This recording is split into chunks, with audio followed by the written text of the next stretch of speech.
Brought to you by... Fuck me, Freddy, if I had seen this one on the shelves of the video store back in the day, I probably would have avoided it like the fucking plague. If you happen to catch this one on late night cable, let us weep together for the 90 minutes of our lives that neither of us will ever get back.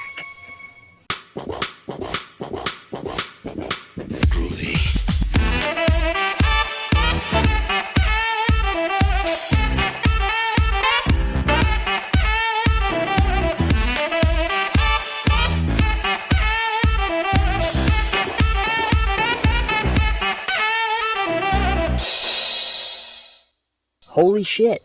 It's a Corey Haim and Mario Lopez pair-up flick from the 90s that follows a group of teenagers who drive to Fever Lake to spend the weekend in a cursed house, despite warnings from the locals.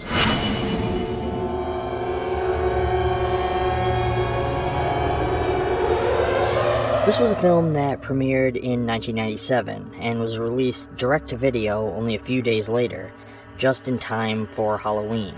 From what I gathered, there was never any intention of this film being anything more, because apparently they didn't have any faith that the film could stand on its own as anything grander. Everything about this film, from its cheesy score, opening titles, 4:3 aspect ratio, and cornball acting, screams 90s made-for-TV movie. The opening credits play out similar to something like a Stephen King adaptation. Every line is delivered as woodenly as possible between struggling not-so-talents. Half of the characters' interactions with people and each other makes little to no sense in reality. You're right. This place is creepy. Because, from the 15 seconds you spent in this diner. As usual, Corey Haim's acting chops later in his career are painfully dull, and Mario Lopez feels somehow worse here than he did during his Saved by the Bell days. While incredibly dumb and talentless, it becomes clear toward the finale of the film why these girls were chosen to portray these characters. Each of them packs some serious lung power.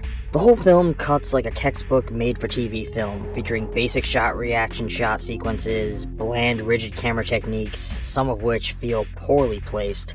The soundtrack of the film kicks us between more traditional soft and eerie tunes and hard rock riffs that set the rebellious tone of our standard lame-brained college characters. The first act of the film does what any first act should do. It establishes our characters and supporting characters, their relationships and viewpoints, but it does so at such a slow and daunting pace that it feels like it drags a bit. The film follows your basic tropes of run-of-the-mill slasher films. Horny teens, isolated lake house, sadistic killer with an axe to grind. However, here our plot is woven around a Skinwalker-style curse method that acts as a red herring. The quality and style that this film is captured in makes it feel more like an adult-themed Are You Afraid of the Dark episode. The way this film chooses to keep the mystery of the killer going is very original Friday the 13th, by not showing the person wielding the axe until the very moment of the big reveal. Most of the film's kill scenes take place off-frame, using angles, cuts, and blood to sell the violence of each moment. The big reveal of the film brings us some unexpectedly sick gore effects that expose a predictable outcome that we have come to expect from twist endings of this nature. I can't blame too much of the failure of this film on any one party. The director apparently had a hard time coaxing any form of acceptable performances from even the best of his actors. However, the sloppiness and mishandling of the edit does fall on his shoulders. Each mediocre element hurts this one to the point that, even as a cheesy B-movie, it fails harder than most others. In some ways, this film stands as a time capsule of the time it was made, where our characters all wear baggy clothing, work off vintage laptops, and deliver cheesy flat dialogue with old-school slang. However, it's a rough experience even for those who enjoy the occasional terrible movie. I'm giving Fever Lake an F. I also found out that there's apparently an edited version of this one that was retitled Demon Kid, for whatever fucking reason. Honestly, for anyone that is seeking this one out, I would probably check out the RiffTrax version instead. It might be a better time. A lot of people ask me how I decide on what films to cover here on the channel. Truth be told, with the hundreds of streaming options that I have access to, it's quite easy to pick and choose from the lot. But one of the ways I keep myself stocked with new films to ponder is with Horror Pack. Horror Pack is a horror film subscription box that brings 4 carefully chosen fright flicks on your choice of either Blu-ray or DVD to your doorstep each month, bringing back a little bit of that video store nostalgia, without ever having to worry about returns or late fees. How does this work, you might ask?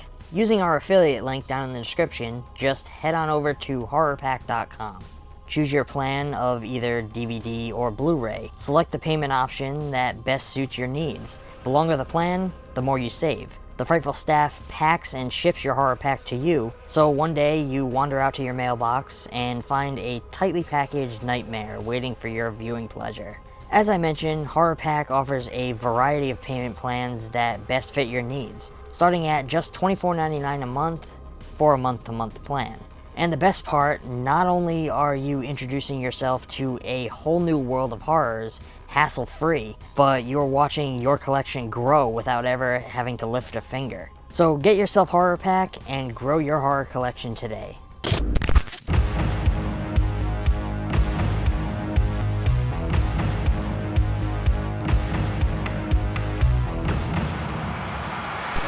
Well friends, that's going to be all for now. If you enjoyed this video, or you have suggestions for more films that you would like to see covered in the future, let us know down in the comments below. Give this video a thumbs up, subscribe if you aren't already, and click that little bell icon to be notified on all of our future content.